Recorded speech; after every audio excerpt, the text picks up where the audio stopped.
Hello dear student, welcome. तो भी accounting from incomplete record, जिसको सिंगल एंट्री भी बोलते हैं, तो वो सम का जो सॉल्यूशन, ये इतना बड़ा खतरनाक सम होता है, तो इसका अगर फॉर्मेट ही याद नहीं है तो खेल ख़त्म हो जाएगा।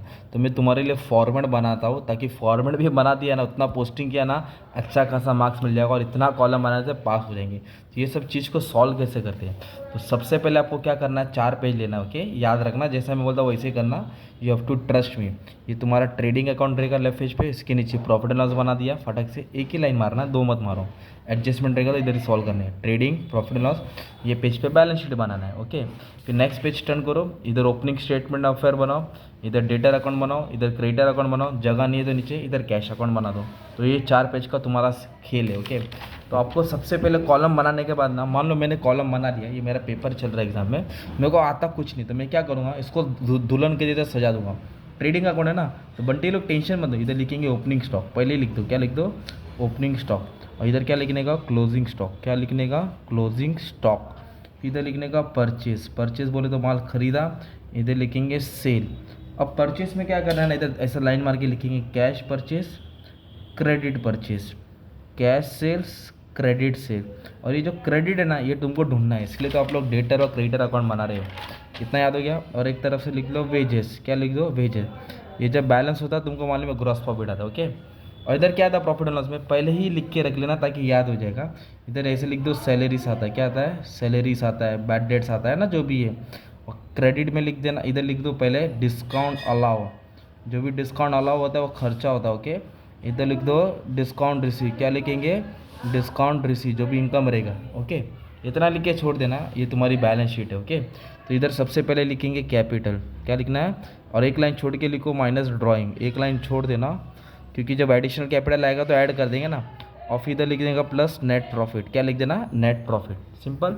और ये सम सॉल्व करते हैं तो कर्जा तो रहेगा ही रहेगा, क्रेडिटर्स बिल्स पेबल है ना, तो इधर लिख देने का debtors bill receiver, land and building, plant and machinery, furniture machinery, और कैश, कैश लिखना भूलना नहीं, नाम लिख देने का, अमाउंट बाद में लिखेंगे। ये तुम्हारा हो गया पोस्टिंग। अब हम लोग वर्किंग नोट बना रहे हैं, तो सबसे पहला वर्किंग नोट बना रहे स्टेटमेंट ऑफ अफेयर्स। तुमको पता होना चाहिए कि स्टेटमेंट ऑफ अफेयर क्यों बनता है, to find out the capital, क्या फाइंड करने के लिए, कैपिटल।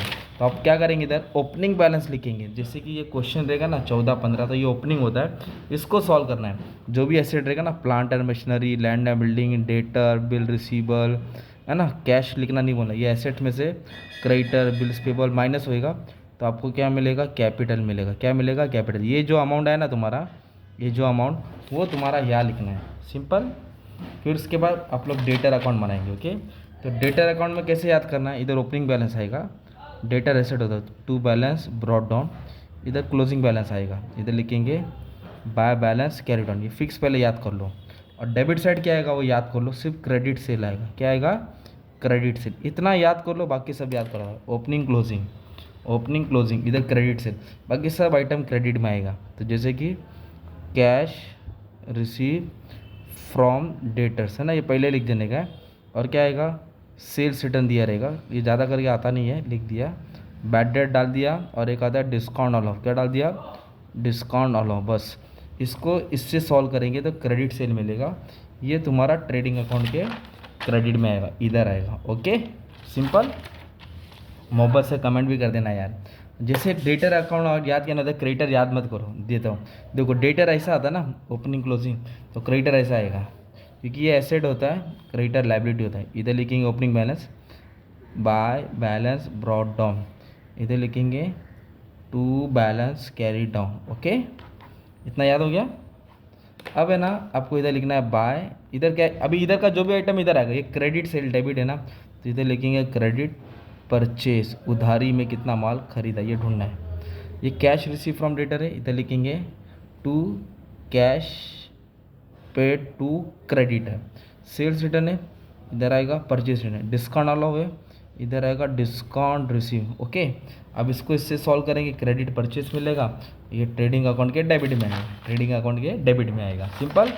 तो ओपनिंग स्टेटमेंट से कैपिटल मिला, डेटर से क्या मिला अपने को, डेटर अकाउंट से भाई अपने को क्रेडिट सेल मिला, क्रेडिटर से क्रेडिट परचेज। अब कैश का अगर क्लोजिंग बैलेंस ऐसे मारा है क्वेश्चन मार्क, तो फिर कैश अकाउंट भी बनाना पड़ेगा। तो कैश एसेट होता है, इसलिए ओपनिंग बैलेंस का डेबिट में आएगा, टू बैलेंस ब्रॉट डाउन, इसका by balance carry down, closing balance इधर आएगा, ये ढूंढना है। इधर जो भी इनकम रहेगा ना वो लिखेंगे। इनकम बोले तो होता है जैसे कि कमीशन रिसीव आया, capital cash receive from debtor, पूरा एक्सपेंस इधर आएगा। इसको सॉल्व करके आएगा। तो ये सिर्फ 5 मिनट फॉर्मेट में ही मैंने डिस्कस में ही डाल दिया। वैसे मैंने सम्स भी अपलोड कर दिया हो, शॉर्ट नोट्स भी करा दिया, MCQ भी करा दिया। जो चाहिए तुमको सब चैनल पे मिल जाएगा, बस अच्छे से पढ़ लेना, सब पालो केटी मत पालो। और बस यही बोला, खिलाओ पिलाओ दोस्ती बढ़ाओ। Thank you.